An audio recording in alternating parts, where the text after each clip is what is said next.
അവിഹിതത്തിന് ശേഷം പുരുഷന്മാർ അനുഭവിക്കുന്ന മാനസിക പ്രശ്നങ്ങളെന്ന ടോപ്പിക്കിലാണ് ഇന്നത്തെ വീഡിയോ നമ്മൾ ചെയ്യുന്നത്. പ്രധാനമായിട്ടും ഏതൊരു എക്സ്ട്രാ മാരിറ്റൽ അഫയേഴ്സിലും സൗഹൃദമുണ്ടാകുന്നു, പ്രണയമുണ്ടാകുന്നു, മറ്റൊരാളോട് അടുപ്പം തോന്നുന്നു.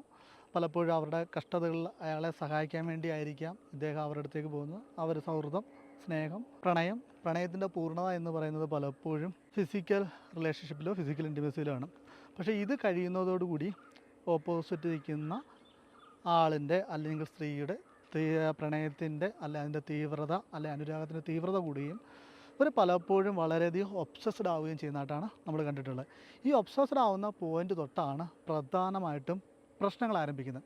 ഈ ഒബ്സഷൻ പോയിന്റിൽ സംഭവിക്കുന്നതെന്ന് വെച്ച് കഴിഞ്ഞാൽ ഇദ്ദേഹമാണ് ഇനി എൻ്റെ ലോകം, ഇദ്ദേഹമില്ലാതെ എനിക്ക് ജീവിക്കാൻ പറ്റത്തില്ല, അതായത് ആ ഒരു അവസ്ഥയിലേക്ക് എത്തും. അദ്ദേഹം തന്നെയാണ് നിങ്ങളുടെ ഓക്സിജൻ എന്നൊക്കെ തോന്നുന്നൊരു ഫീലൊക്കെ കിട്ടും. അവിടെ ചെയ്യുന്ന ഒരു ട്രയാങ്കിൾ ലവ് ഫോർമുലയാണ് സ്റ്റാർട്ട് ആകുന്നത്. ട്രയാങ്കിൾ ലവ് എന്ന് പറഞ്ഞാൽ അദ്ദേഹത്തിന് ഈ പറയുന്ന കണക്ക് പ്രണയം ഇവിടെ ഉള്ളതുപോലെ തന്നെ അദ്ദേഹത്തിന് ഭാര്യയുണ്ട്, കുട്ടികളുണ്ട്.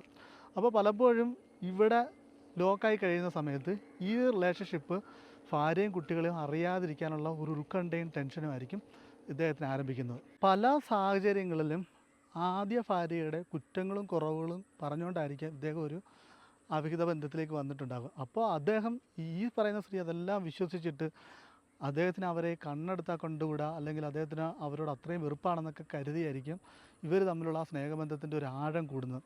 പിന്നീട് ഈ പറയുന്ന ഹസ്ബൻഡ് ഇവരുടെ കാമുകൻ അവരുടെ സ്വന്തം ഭാര്യയോടൊപ്പം സമയം സ്പെൻഡ് ചെയ്യുന്നതോ അവരോടൊപ്പം എന്താണ് പറയുക സന്തോഷപൂർണ്ണമായിട്ടുള്ള മൊമെൻറ്റ്സുകൾ ഷെയർ ചെയ്യുന്നതോ ഒക്കെ ഇവർക്ക് വളരെയധികം ബുദ്ധിമുട്ടായിട്ട് തോന്നും. അപ്പോൾ അതിനെ സംബന്ധിച്ച് പ്രശ്നങ്ങൾ ഉണ്ടാവുകയും പലപ്പോഴും ഇവർക്ക് സഹിക്കാൻ പറ്റാതെ വരികയും ഇവരെന്താണ് പറയുക ഭർത്താവിൻ്റെ വീട്ടിലേക്ക് വിളിച്ചിട്ട് അല്ലെങ്കിൽ ഇവർ ഈ പറയുന്ന കാമുകൻ്റെ വീട്ടിലേക്ക് വിളിച്ചിട്ട് അവരുടെ കുടുംബജീവിതത്തിലേക്ക് ഇടപെടുകയും വളരെയധികം പ്രശ്നങ്ങൾ ഉണ്ടാക്കുന്നതും ഞാൻ കണ്ടിട്ടുണ്ട്. അങ്ങനെ ഒരുപാട് സ്റ്റോറികൾ ഞാനിപ്പം പറയുകയാണെങ്കിൽ നമ്മളൊരു 100 സ്റ്റോറി കേൾക്കുകയാണെങ്കിൽ ഒരു 90% സ്റ്റോറിക്ക് അതിൽ ഇതൊക്കെ തന്നെയാണ് സംഭവിച്ചിട്ടുള്ളത്. ഇങ്ങനെ സംഭവിക്കുന്നതോടുകൂടി അദ്ദേഹത്തിൻ്റെ അഭിമാനം എന്ന് പറയുന്നത് ആ കുടുംബത്തിൻ്റെ മുന്നിൽ, ആ കുട്ടികളുടെ മുന്നിൽ എല്ലാം നിഷ്പ്രഭമാവുകയും പലപ്പോഴും പിന്നീടുള്ള സമയങ്ങളിൽ അദ്ദേഹത്തിന് കുറ്റബോധത്തോടു കൂടി ജീവിക്കേണ്ട ഒരവസ്ഥയാണ്.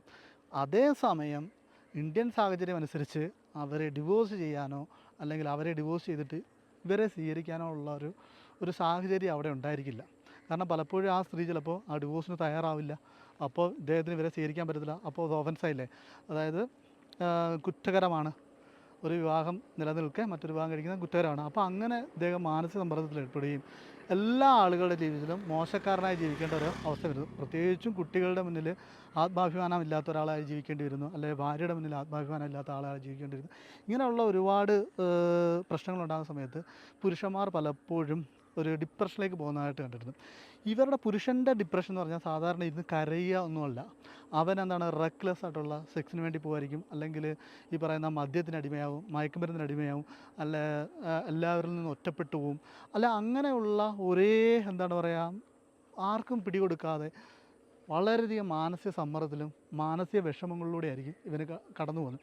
പിന്നീട് ഇവൻ കഷ്ടപ്പെട്ടിട്ട് ഇവൻ്റെ നഷ്ടപ്പെട്ടു പോയ ഫാമിലിയെയും കുടുംബത്തെയും കുട്ടികളെയൊക്കെ തിരികെ പിടിക്കാൻ ശ്രമിക്കുമ്പോഴും അത് നടക്കാതെ വരികയും ഇവൻ വെറുക്കപ്പെട്ടവനായിട്ട് ജീവിക്കേണ്ടി വരികയും ചെയ്യുന്നു. അങ്ങനെ അത്രത്തോളം മാനസിക സമ്മർദ്ദങ്ങളിലൂടെയും മാനസിക വിഷമങ്ങളിലൂടെ ആയിരിക്കും ഇവൻ കടന്നു പോകുന്നത്. അതൊരു സിനാരിയോ. ഇതിൻ്റെ 2 സിനാരിയോയിലുള്ള കഥയും ഞാൻ കേട്ടിട്ടുണ്ട്. അതായത് അപ്പർ ഹാൻഡ് ആർക്കാണോ ഉള്ളത് അവിടെയാണ് ഈ ഗെയിം മൊത്തം ചേഞ്ച് ആകുന്നത്. അതായത് ഇപ്പോൾ ഒരു സ്ത്രീ ആണ് ഒരു പുരുഷൻ്റെ പുറകെ പോകുന്നതെങ്കിൽ അവിടെ അപ്പർ ഹാൻഡ് പുരുഷനായിരിക്കും ഉള്ളത്. അതായത് ഈ സ്ത്രീയുടെ സേഫ്റ്റിയും സെക്യൂരിറ്റിയും ആ പുരുഷനുണ്ടെങ്കിൽ മാത്രമേ നിലനിൽക്കുകയുള്ളൂ. അപ്പോൾ അതുകൊണ്ടാണ് ആ പുരുഷൻ്റെ അടുത്തേക്ക് ആ സ്ത്രീ പോകുന്നത്. അതെൻ്റെ ഒരു അനാലിസിസാണ് കേട്ടോ. അപ്പോൾ സേഫ് ആൻഡ് സെക്യൂരിറ്റിയാണ് ദ മെയിൻ റീസൺ. ഇത് എനിക്ക് എങ്ങനെയാണ് മനസ്സിലായതെന്ന് ഞാൻ പറഞ്ഞുതരാം.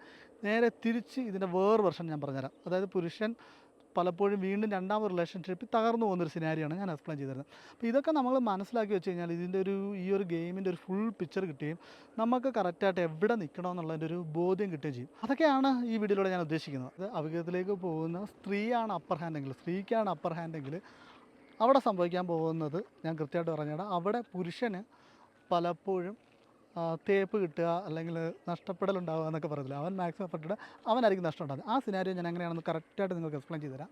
ചില റിലേഷൻഷിപ്പിൽ ഈ പറയുന്ന എക്സ്ട്രാ മാരിറ്റൽ അഫയേഴ്സിലൊക്കെ നമ്മൾ നോക്കുകയാണെങ്കിൽ ഒരു സ്ത്രീക്കാണ് അപ്പർ ഹാൻഡെങ്കിൽ അവളുടെ സേഫ്റ്റിയും സെക്യൂരിറ്റിയും പലപ്പോഴും അവളുടെ ഫാമിലി അവൾക്ക് സേഫ് ആണെങ്കിൽ, അവൾക്ക് അവിടെ സെക്യൂർ ആണെങ്കിൽ അത് അവൾ ഹോൾഡ് ചെയ്യാൻ നോക്കും. അതോടൊപ്പം തന്നെ അവളുടെ ഹസ്ബൻഡിൽ നിന്ന് നല്ല ഇൻകം കിട്ടുന്നുണ്ട്, ഹസ്ബൻഡ് നല്ല വെൽ സെറ്റിൽഡ് ആണ്, വെൽ ഫാമിലിയൊക്കെ ആണെങ്കിൽ ഈ പറയുന്ന എല്ലാ സംവിധാനങ്ങളും ഹോൾഡ് ചെയ്തതിന് ശേഷം അവർ പല റീസൺസ് പറഞ്ഞിട്ട്, ഇത് എനിക്ക് തോന്നുന്നു ഒരുപാട് പുരുഷന്മാർക്ക് കണക്ട് ചെയ്യാൻ പറ്റുമെന്ന് തോന്നും.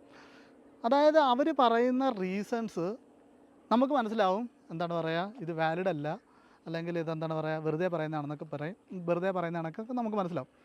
അങ്ങനെ ഇവർ ആ റിലേഷൻഷിപ്പ് ഹോൾഡ് ചെയ്യുകയും, അല്ലെങ്കിൽ റിലേഷൻഷിപ്പ് എങ്ങും എത്താൻ പറ്റാത്ത രീതിയിൽ അവരെ ഇങ്ങനെ ഹോൾഡ് ചെയ്ത് നിർത്തുകയും, എന്താ പറയുക, ആ റിലേഷൻഷിപ്പ് കണ്ടിന്യൂ ചെയ്തുകൊണ്ട് പോകുന്നതായിട്ടൊക്കെ ഞാൻ കണ്ടിട്ടുണ്ട്. അവിടെ ഞാൻ മനസ്സിലാക്കിയ ഒരു സംഭവം എന്ന് വെച്ചാൽ, ഒരു സ്ത്രീയുടെ സേഫ്റ്റി ആൻഡ് സെക്യൂരിറ്റി അവളുടെ കാമുകൻ്റെ വശത്താണെങ്കിൽ അങ്ങോട്ട് പോകാൻ ഒരു കൂട്ടം സ്ത്രീകൾ ശ്രമിക്കുന്നു. മറിച്ച് സേഫ്റ്റി ആൻഡ് സെക്യൂരിറ്റി അവരുടെ ഫാമിലി, അവരുടെ ഹസ്ബൻഡിൻ്റെ അടുത്താണെങ്കിൽ ഇവർ കാമുകൻ്റെ അടുത്തേക്ക് പോകുന്നില്ല.